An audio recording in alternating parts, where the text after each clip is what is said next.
All right, welcome back, everybody. Rob LSD Gunn hanging out with you on this Wednesday. Yes. How does my connection seems now? It seems better. I think you were on a little bit of a delay, which you and I were kind of stumbling on each other, and you would occasionally break up. It's a little slightly grainy, not terrible, but I think we're back on. In terms of like no delay. That's good. How's that? It's still grainy. Not bad. I mean, not just a little slightly off, but not terrible. Not bad. It's certainly doable. Yeah, we're good.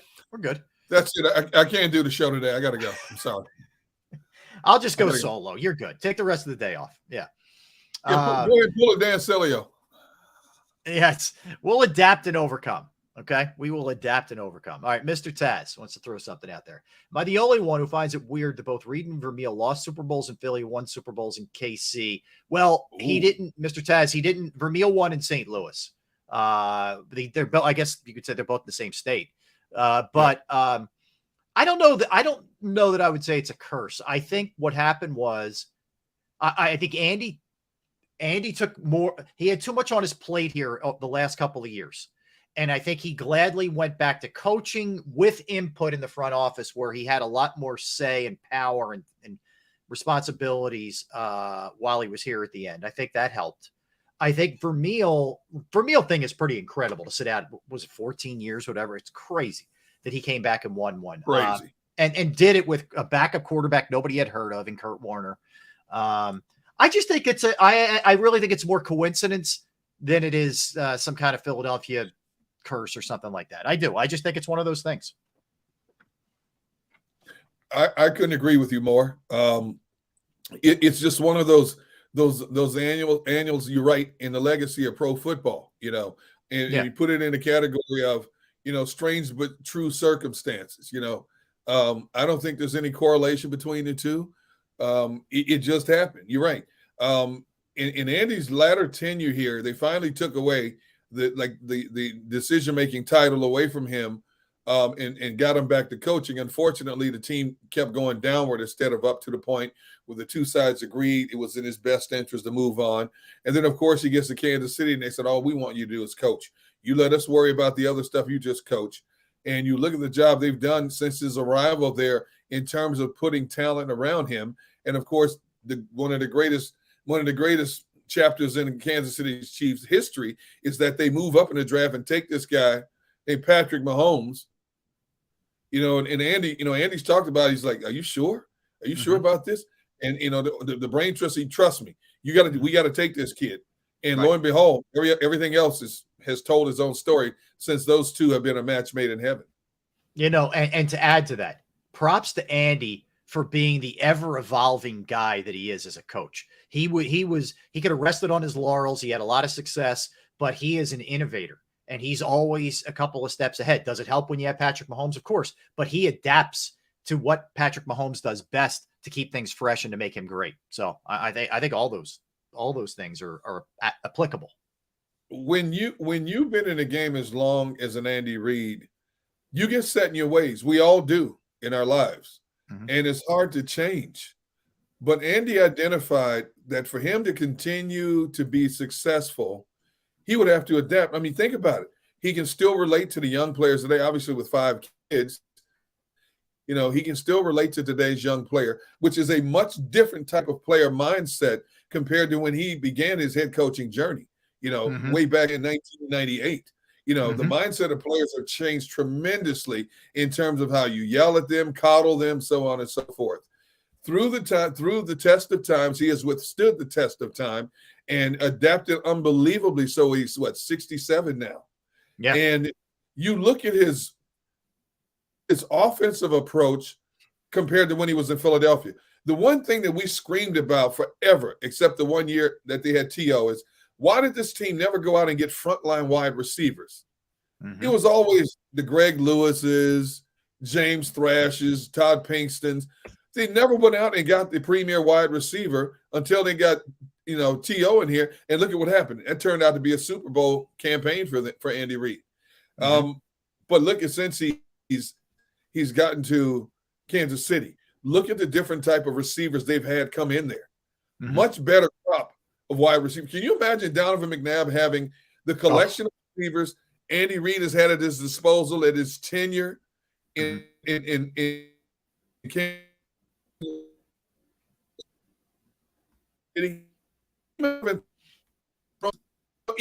I'm talking guys like that. It was much better than the collection Donovan had here. No doubt. No doubt. And I think it was a mistake that Andy made, for sure. And, you want to see, what's really ironic, Derek? Last year, the Chiefs won. Well, they had Travis Kelce, who's a great tight end, a Hall of Fame tight end. But as far as the receivers went, they were kind of similar in ability to what Andy had in the pre-TO years here. And he was finally able to win one with, that level of talent of receiver. Now, you had an extraordinary quarterback, and with all due respect to Donovan, Mahomes is better. And you were able to overcome it. But he had Tyreek Hill previously, but last year he had solid, like Juju Smith, solid types. Not great, though. Those receivers, that collection of receivers was still better than what he had prior to TO in Philadelphia. I mean, think about it. I mean, I would have taken any one of those guys, Torrance Small, Todd Pinkston, James Thrash. Now, James Thrash was a tough receiver, but I'd take Juju in a minute over those guys. Right. Marcus Valdez Scantling. I'm just saying they're not great. They're solid. They're solid for sure. Hey, let me pass this along to you. Adam Schefter says that a handful of NFL players, including Colts cornerback, who we talked about before on the show, Isaiah Rodgers, they're expected to receive season-long suspensions this week for gambling. So it's not just Isaiah Rodgers. There's going to be a handful, so at least 4 more coming down the pike. So we'll find out who it is. I don't know if there's any big names or anything, but he's saying it's going to be a handful of guys. So in addition to him, we'll find out. See, it goes back to what I said. Did the Calvin Ridley scenario not teach you anything? Are you not listening? Are you not watching what's happening out there? And now they're talking about it's mandatory now. They're going to have to abide by these 6 new rules pertaining to gambling. Somebody else is going to get caught down the road. Somebody's going to try to find a way to backdoor the rules. These kids don't learn nowadays. They just don't. Yeah. You're going to lose an entire season. And we're not talking about players like the Calvin Ridleys who've made big money. We're talking about guys who are marginal talent. And we don't know what else is coming. Now, can you afford Coop ever again? Really? I mean, how many times do we have to beat this in these guys? It's the same thing. These guys have these rookie symposiums about, hey, stay away from unsavory elements. Don't be hanging around with these kind of people. You have Pro Bowlers who go to these rookie symposiums and share their stories and try to scare these young guys straight. And yet we still have any drugs, DUIs, alcohol problems, domestic violence, so on and so forth.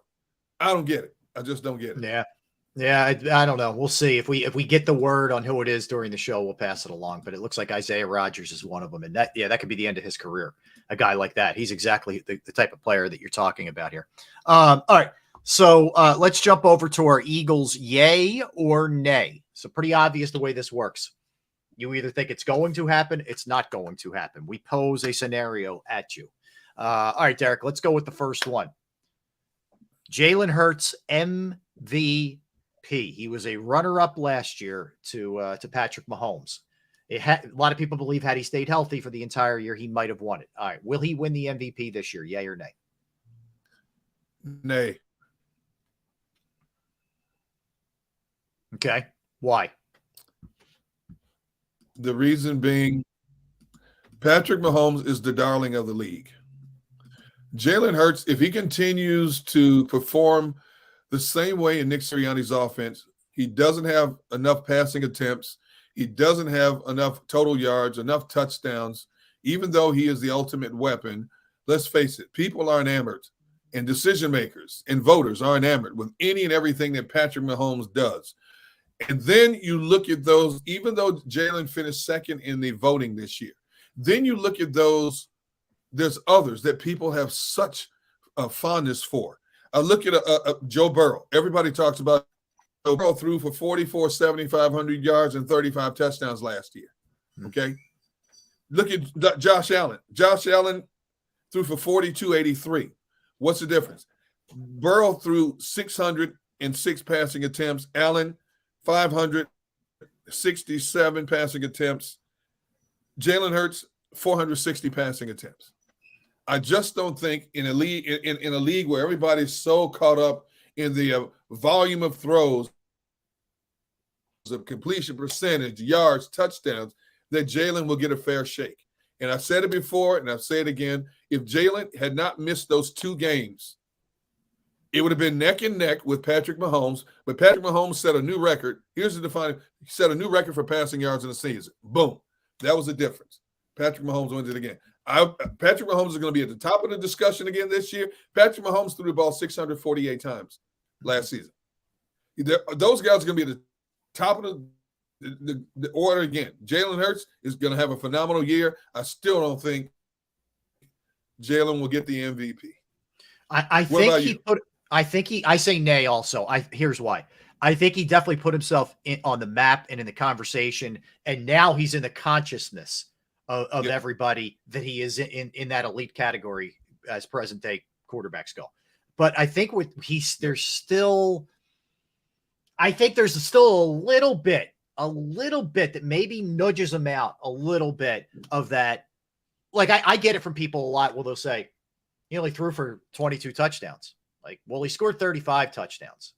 There's still that knock if you do it with your legs a little bit rather than just being the gunslinger. And yeah, I know Mahomes is mobile and does spectacular things, but it's mostly buying time. Occasionally he'll take off. Hurts is still thought of, right or wrong, mostly wrong, as just being a mobile quarterback. When we know better, he's not just that. He's far from it.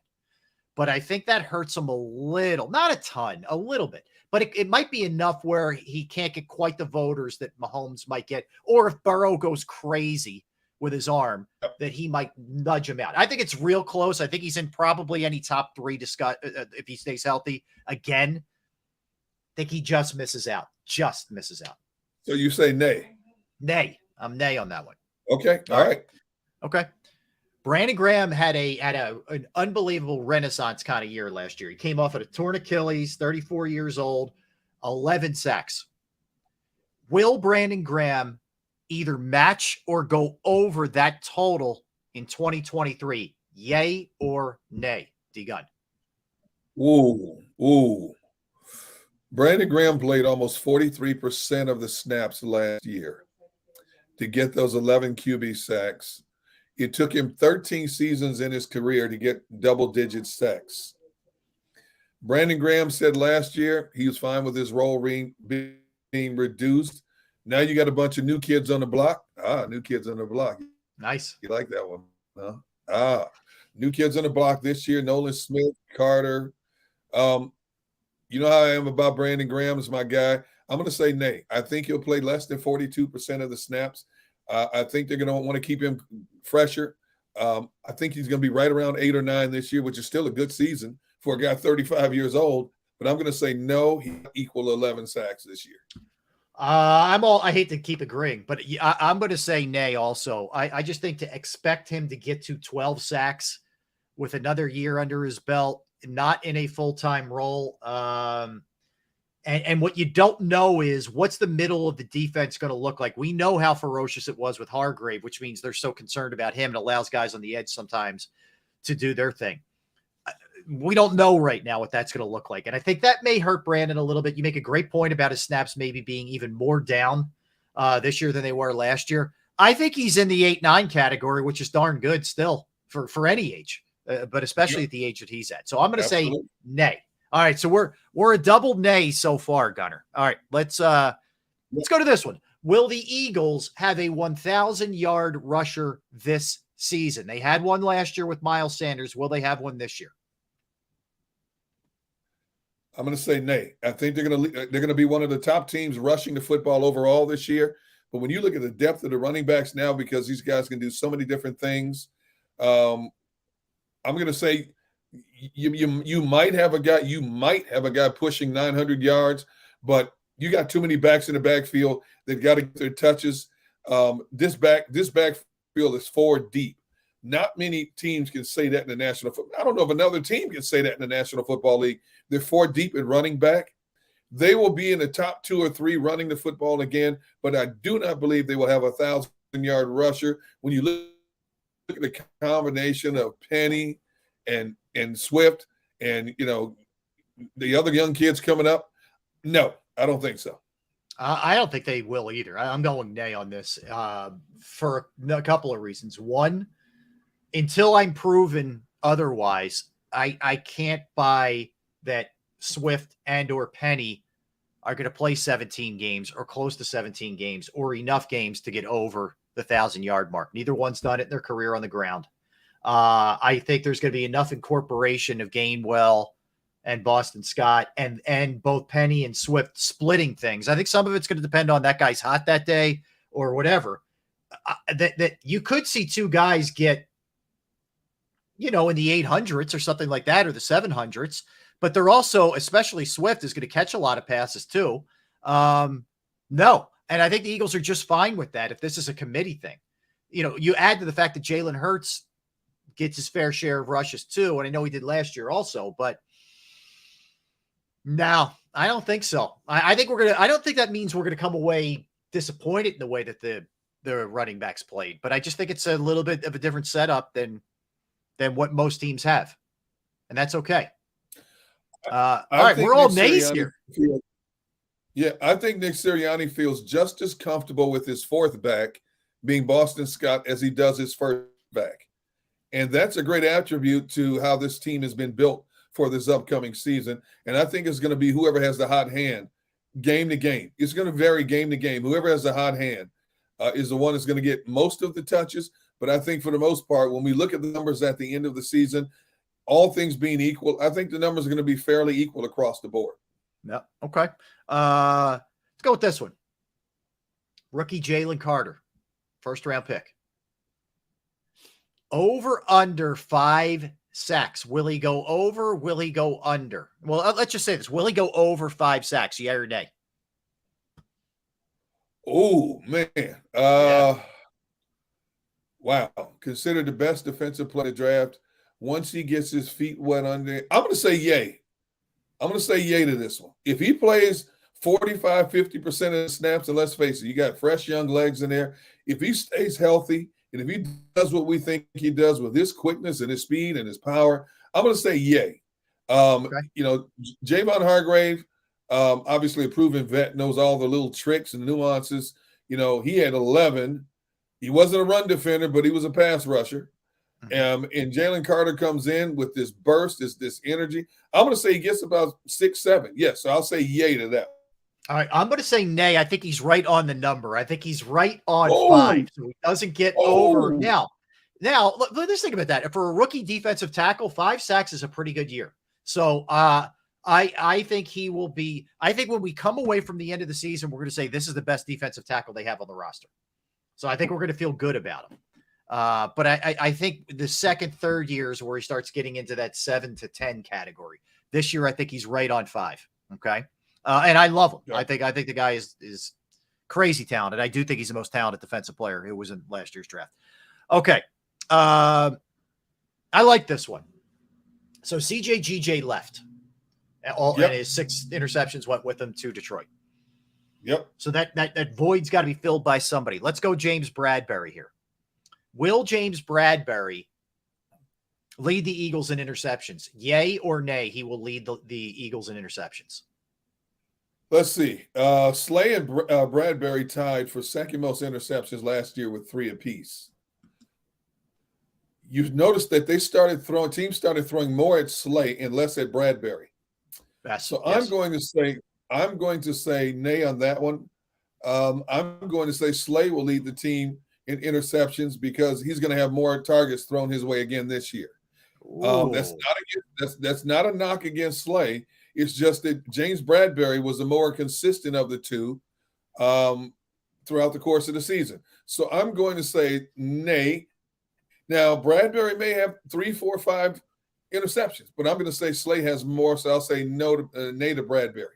I like your logic there. I like the, who they're going to be targeting a little bit more based off of the way last year played out. And I agree with you. I'm going to go yay on this because they will throw at him so much. It could be, I don't know that anybody's getting 6 like CJGJ did, but could he get 4 or 5? Yep, absolutely could get 4 or 5. So I'll say I will say Bradbury. I'll say Slay leads them, and it'll be a nay on Bradbury. I agree with you. There you go. See, all right. Brilliant minds think alike. All right, this one could be the lock. Yay or nay? Hassan Reddick will lead the Eagles in sacks. Yay or nay, D-Gun? Yay. There's no question. Yeah. There's no question. He is the pass rush assassin. 16 sacks last year. Now, granted, he's going to be playing a little bit different caliber quarterbacks this year.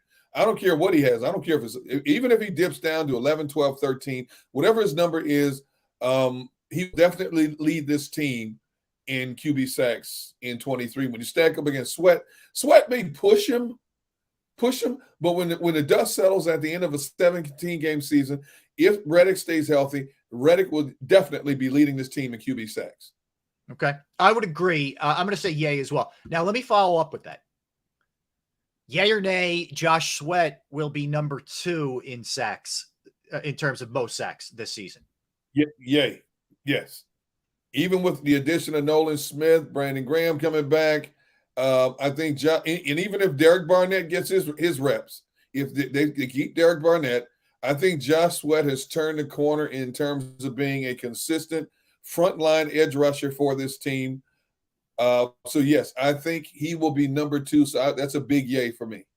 Me too. I think it's 100% Josh Sweat. I think Josh Sweat turned the corner last year and has figured a lot of things out. So I would agree with that. Yay. Okay. Yay or nay, over under 12.5 wins this season. They had 14 in the regular season last year.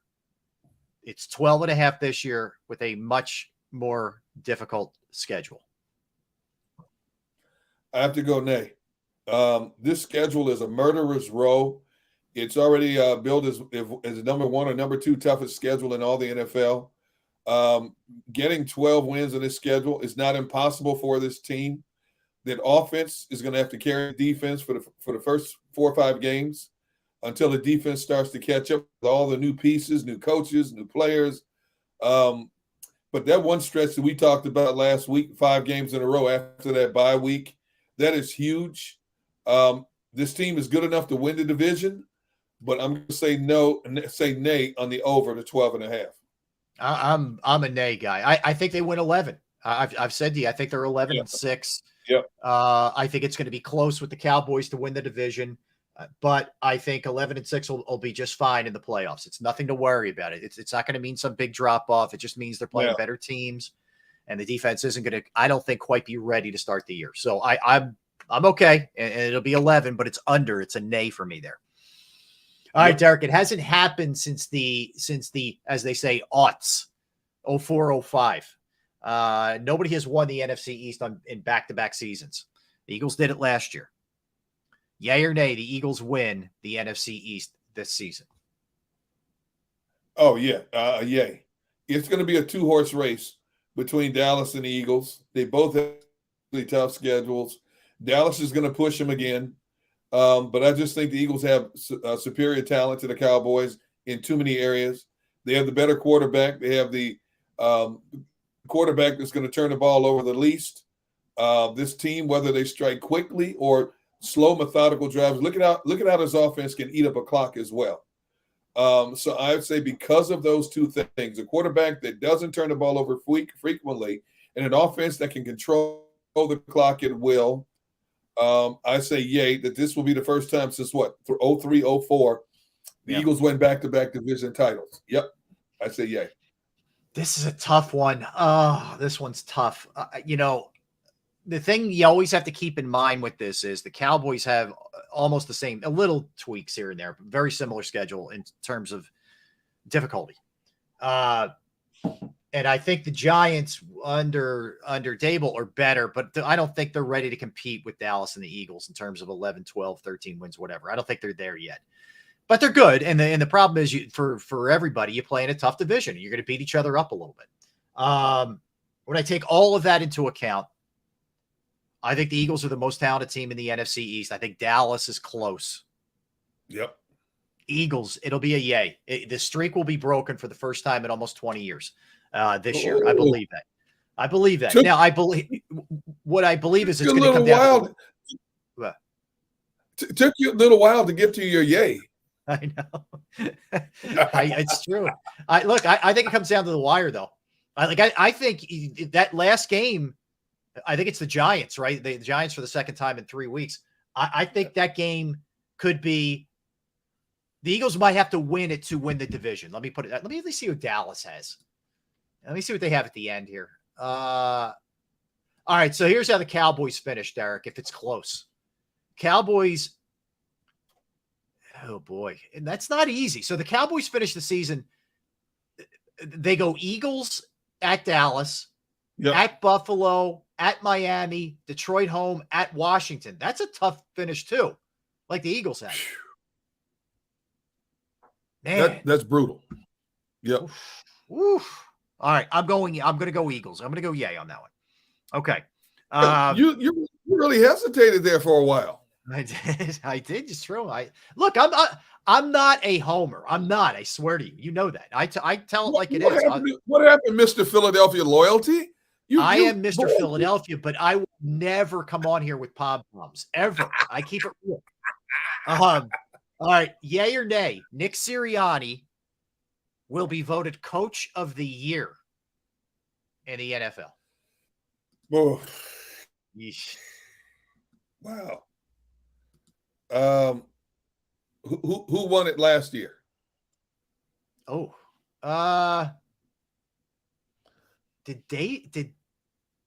hold on. Was it a Dable? I think it was Dable. 2022. What was his record?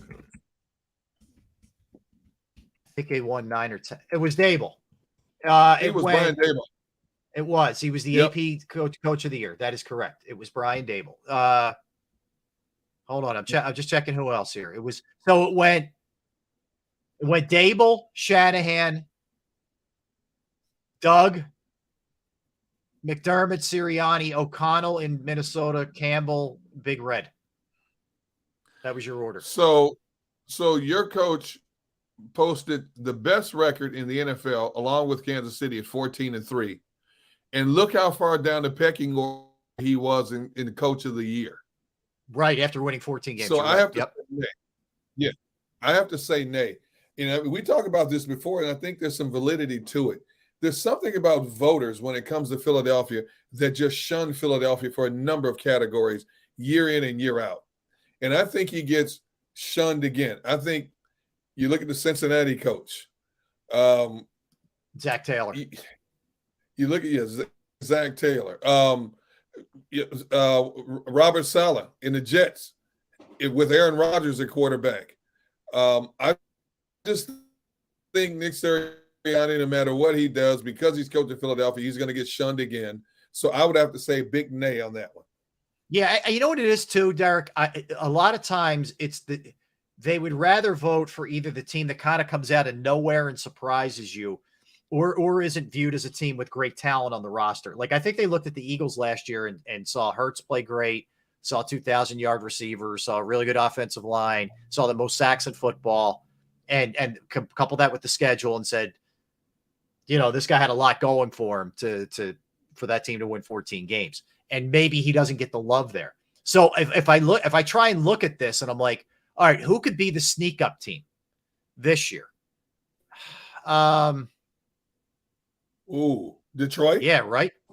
Detroit, yeah, because they're on the come, and he got a little love last year. Campbell did. It could be Detroit. New Orleans? Could be New Orleans with Dennis Allen. It could be Atlanta with Arthur Smith. It could be if the hoodie makes a comeback. What am I looking at here? It could be Mike Tomlin. They love the hoodie. They love the hoodie. What about who else? what about Pete Carroll? What about Pete Carroll? Yeah, I mean, they got back on the, kind of dusted themselves off last year and got back in the conversation. Yeah. Yep.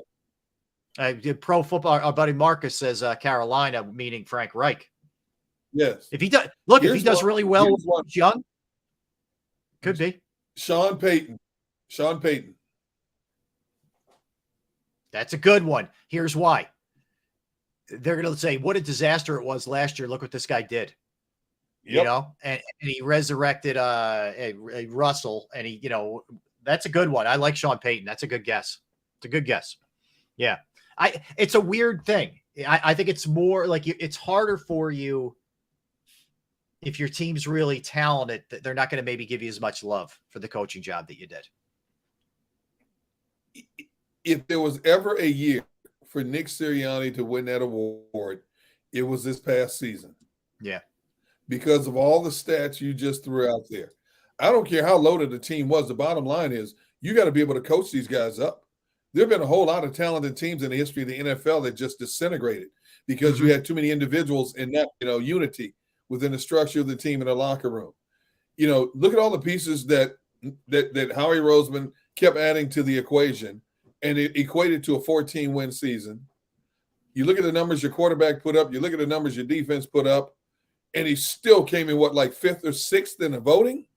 Yeah. There's no way he wins Coach of the Year this year. No way. Well, I think that the other component to that is, okay, you're right. Think about this year. You're going in, they lost a few people, but you're going in with another stacked roster with a team that went to the Super Bowl with high expectations. If you're expecting, it's harder to win. It's harder to win. So I think that's, look, that's okay. It's the whole, they don't like us. We don't care. Who cares? So it's all good. It's all good. There you go. All right. Good stuff, man. I think we got to all of them. Hey, you forgot one though. Oh, what did we miss? Will Dallas Goedert have his first 1,000-yard season, yay or nay? I'm going to say nay. I'll let you go first. I'm going to say nay. Here's why, Derek. It's when you have AJ Brown and Devontae Smith, and you have now DeAndre Swift, who is going to catch passes out of that backfield. There's only so many passes you can throw in a game. Plus, Dallas has a little bit of an injury history that he's got to show you he can play a full 17. It doesn't mean he's not really good because he is, but I don't think he gets 1,000. Could I see him in 800s? For sure. And that's a really good year out of a tight end if you're not, Travis Kelce or one of these other, beasts. So I will say nay on that one. I agree with you. 2021, he played 15 games. He had 830 receiving yards. Last year, dipped down to 12. He had 56 catches in 21, 55 catches in 12 games in 22. His number dropped down to 702. I think with the way they're going to spread this offense, I still think he's going to be in that 55 to 65%, 55 to 65 catch radius. And his numbers are going to be like right around 750, 810, something like that. So I have to say a nay also. Okay. It was fun. The yay or nay is always fun, man. I like it. Good work.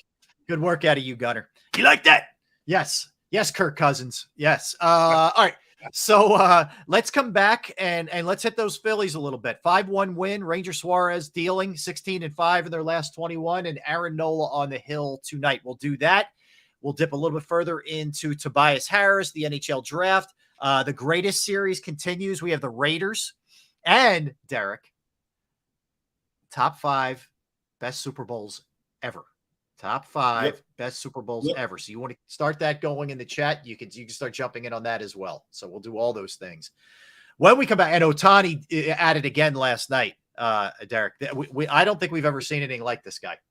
This dude is ridiculous. The money he's going to make after this season is ridiculous. What he's doing as a pitcher and an everyday player. How is he holding up? I don't know. That's the thing. Can he get to the finish line? That's the big question, because they're pretty good this year. They're usually out of it by September. They're actually in it this year. We'll see. All right, let's do it. Hit it. Derek Gunn, Rob Ellis, Sports Take, JAKIB Sports YouTube Network. Let's talk about Jim Murray and Principal Financial Group because it is critical. critical to be able to set yourself up either later in life or present day. You want to invest your money with someone that you trust and someone that knows what the heck they're doing. And that is Jim Murray and Principal Financial Group. Whether it's retirement planning, 401k review, insurance review, if you have a small business and you try to set up your employee benefits, that is another resource that Jim Murray and Principal Financial Group can help you with. Personally, I've entrusted my IRA, my 401k rollovers with Jim, and I couldn't be any happier.